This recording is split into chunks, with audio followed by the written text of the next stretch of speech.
Editor-at-Large of the Mail on Sunday. Welcome back to both of you. Thank you. We dealt with a number of the front pages in the last hour, and we're delving inside now.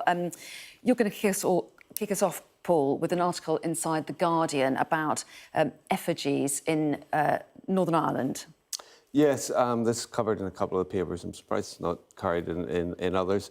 It relates specifically to an effigy of migrants in a migrant boat that was placed on top of a bonfire in Moygashill down in County Tyrone and burnt on Thursday night. And I think there's a little more to this, and it's worth just contextualising it because I think it's sometimes unclear exactly what's happening in Northern Ireland and around the 12th.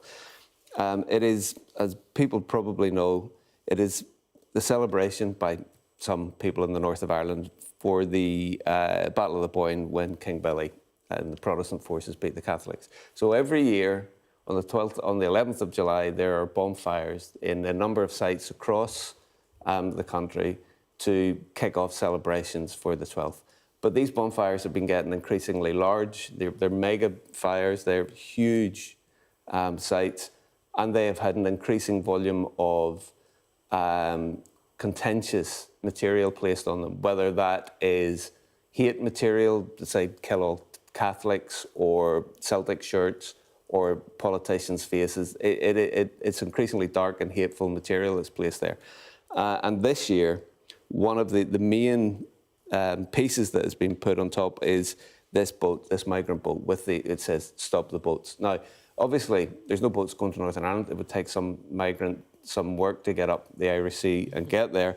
But it's clearly a very politicised issue. And therefore, it has been placed right at the centre of things in these in the bonfires. And it's not the only place where Stop the Boats and that kind of message has been placed on these fires, but this is certainly the most prominent of them. The police are investigating as a hate incident.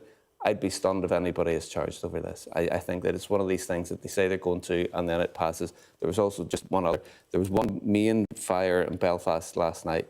This was on Donegal Road, South Belfast, and there was asbestos found on the site, and there was a threat to a substation, electric substation, that could have knocked out a hospital.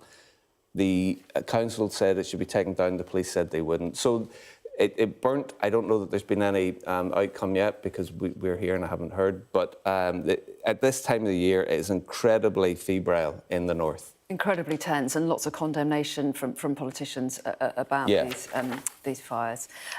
Let's move on and turn to the Mail, Charlotte, because there's an article here about reform, laying down a few boundaries.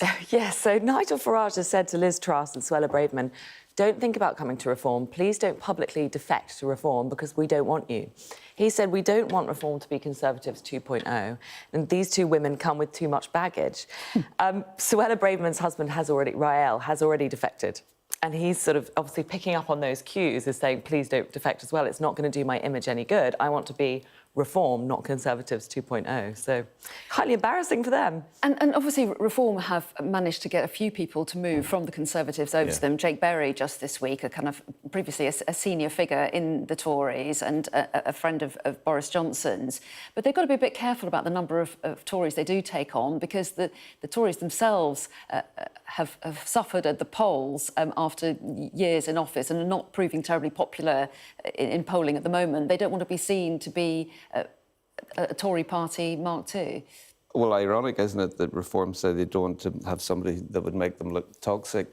I think that it does feel slightly tongue-in-cheek that Nigel Farage is going to reject a former Prime Minister going there, regardless of, as he describes it, the baggage of Truss and the damaged goods that is the Conservative Party now. I think if a former Prime Minister said they were going to leave the party that they had led to come to your party, you would take it. So I guess this hasn't quite finished yet. Unless, of course, Liz Truss and Suella Braverman want to go to somewhere else. You know, there's other parties getting set up at the moment by other Jeremy Corbyn's party, suggesting that? Yes, I mean, that could bring seems together all the unlikely. disenfranchised. That would make a news story. It says here that Suella Braverman has refused to rule out switching to Reform. I'm not sure what Liz Truss has said about it, but interesting take on it there. Let's turn to the Times and Donald Trump's upcoming visit. What's been said about it here? Well, this is, I think, hilarious because they've very, very cleverly found a way for him not to address Parliament, which is they've invited him at the end of September when Parliament's in recess. And, of course, Trump probably would have been itching. We haven't had confirmation of those dates, of course. That's the suggestion. This is the suggestion, yes. And he's going to come at the end of September. Now, he can't do an open carriage ride for obvious reasons. He has been shot at before, and there's, a high security risk.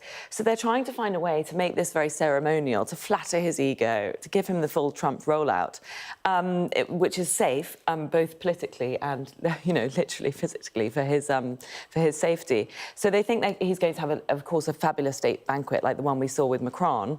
But they're the speeches for those are a little bit more informal, a bit more jocular in tone.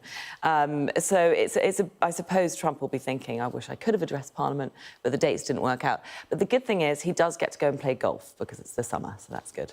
He does like his golf, doesn't he? Well, he is due to come before the state visit. There's talk of him arriving to visit one of his golf clubs. He's got two in Scotland at the moment. And I'm not quite sure how that sits. Is that as president? Is that as a businessman looking at his assets? That part isn't clear. And you'd imagine that the security involved in that would be every bit as great as security for him arriving at Windsor Castle. He was going to have an informal visit with the King before the official state visit, and that's got cancelled. But I think he's just coming to Scotland anyway. OK, we're out of time. See you next hour. Thanks, both.